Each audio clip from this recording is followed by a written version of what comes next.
با اقدام بخش جوانان ورزش و سیاحی ناحیه واسه بخشیده به سال جوانان در موضوع جوانان پیرو پیشوای ملت در قسم نظامی 13483 وزارت مدافع جمهوری تاجیکستان با سربازان این قسم نظامی واخوری سودمند دایر گردید.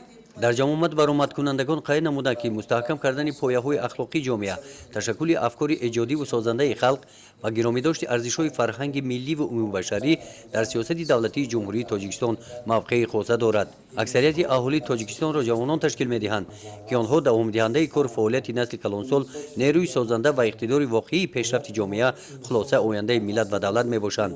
تطبیق با ثمر سیاست دولتی جوانان از رسوی نخستین صاحب استقلالی در محور فعالیت حکومت جمهوری تاجیکستان قرار دارد.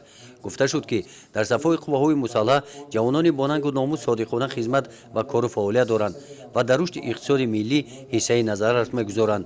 بخش جوانان ورزش و سیاحی ناحیه واسه در دیگر جماعت‌های دهات با جوانان همین گونه واخوری‌ها دایر نمود.